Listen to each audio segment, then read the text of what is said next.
maybe it's been so long you mercifully forgot it, and that's also the good thing. So we'll see which ones I cover. So, Bad Hombres, so I'm going to read a Bad Hombre poem called Captain Dan. I wrote a long time ago. I don't know if it ever got published.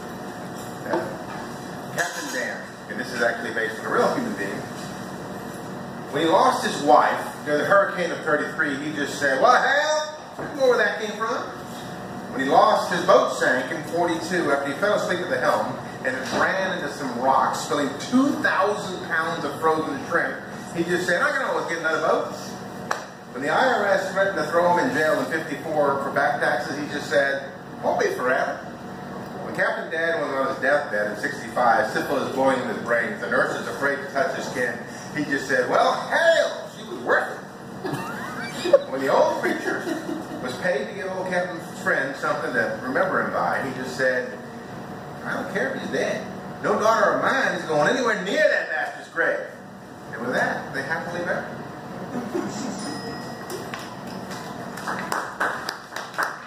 That was like. I'll read another semi-light poem since I have this reputation. This one I read a long time ago. It wasn't well received. Probably won't be tonight either, but it's okay. It's called When You First Hear the Poet. Very, very classy title. When you first hear the poet. When you first hear the poet fart, that is mine. Then observe sangria spew from his nostrils as he chuckles at his own amusement, the red, pocking and gut-stretched, wrinkled white polo. It may cause you to pause and ponder. How did this lump of unbathed odor capture the amber eyes of the sky, welcoming the harbingers of spring in the form of writhing flowers, skin flushed against green clover and yellow daisies, as a cerulean cloak emerges on the shoulders of the horizon? But when your revolt is interrupted with memories of your grandmother's sage advice that a compost of horse dung and rotting flax brings the brightest blooms, you offer to fetch you another glass.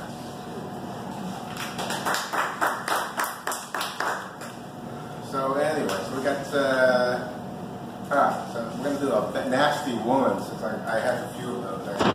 And this was published in it was a Lizzie Borden Press. It was the name of the thing. And this is a genre poem, so you have to just, it's called Bleeding Saffron and the Domesticity of Smothered Anger. What is the frayed thread raveled around the needle's eye that gives shrill denouement to an otherwise unremarkable evening? What is that moment when sarcasm, mocking her embroidery, is the wrong word at the wrong time, when the left hand doesn't feel the flesh torn by the right, holding the cold hinkle, unsheathed from the butcher block fresh? How can she explain the severed cartilage that bulged in the fold of his neck pulsing? What accident repeated so fervently, so vengefully, to be blamed? The metal whistles, she sits with Zen tea and chip changes, listening to the sweet sirens calling her name as the twitching form prone in an ochre pool dances to the tune, hummed by her warm lips. Well, that's a murder poem, so this one is kind of a memory poem from college. So I'll read this one to you. It's not a bad hombre, though. It has a sweetness in its own way. Water play at the base of Luther's Canyon outside Huntsville, Texas. Amidst the low trees of the hollow of Luther's Creek, clear water running shallow over red iron, hidden deep for the farmer's ire, I playfully splashed your white blouse and saw the red buds of your nipples begin to form against two pockets, still unbuttoned. I stopped for a moment in our gamble of dampness, eyes fixated on your skin, exposing it. Your face reddened as you realized the blood in my cheeks was from more than falling. Turned into the sun, taking your innocence from me to hide in the chasteness of dryness.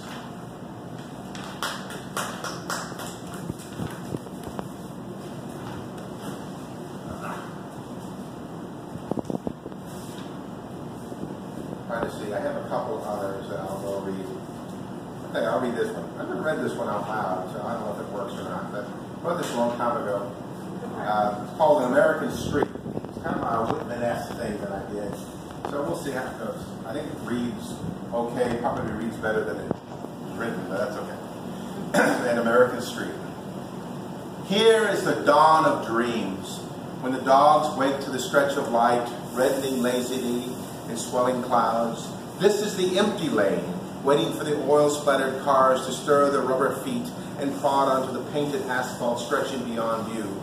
Here is the dawn of dreams, the Bank of America cash card dreams, the PlayStation, Xbox, HTV dreams, the swimming pool and chrome steel barbecue dreams, dreams worth the dried dust of graveyard blood. Here is the American street. Here is the street, the American street, where children will play, with shiny Occidental crafted bicycles, racing, dreaming, wishing the spokes were hubcaps, and wheels powered by German pistons. Here is the dawn of the red, white, and blue tomorrow, the place where angels grant wishes for the chosen, the America chosen, above and beyond those so far away, those who sit empty and invisible, poster children lost behind the Sunday comics. Here is the street of plenty, of empty, of want, of opulence, the street of contradictions, of purpose and desire.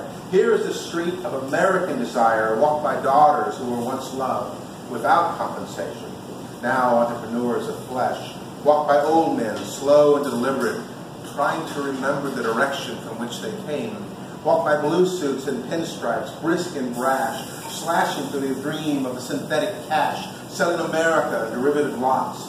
Here is the street of American desire, big brother to the world, schoolyard bully to the world, mentor, lover, arrogant, egotistical, anthropomorphic, xenophobic, empathic, self-centered, the welcomer of victims, the creator of victims.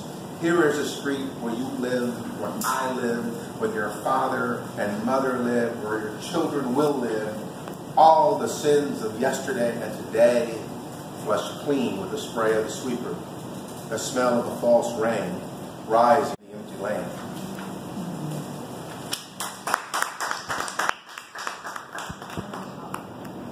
I love a couple more. Let's see.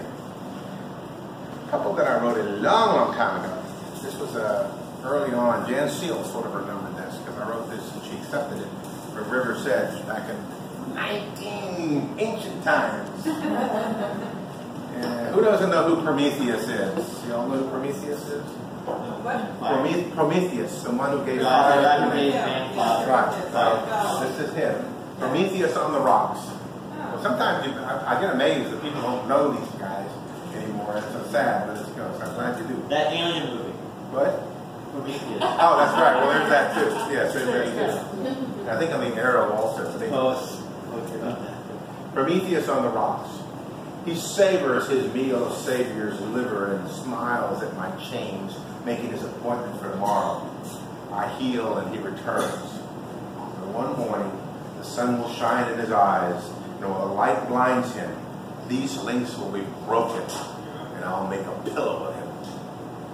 Now, those that don't know, Prometheus was chained to a rock for giving man to fire, and every day a vulture came and ate his gizzards and his intestines, and it would grow back. And then he'd come back again. So this was him wanting to make a pillow. So I guess I'll read one more here. I have to decide which one will work. So I go back. I'll do this one. This was actually Weasel published this one. I think you published Clear Lake Madness. Did you publish that? Which one? Clear Lake Madness. I'd remember that. No. I thought somebody published it. I don't remember who it was. I published a lot of years, but I don't remember that one. That got published too. Oh, Clear Lake Madness. And it's about all our wonderful people and neighbors here.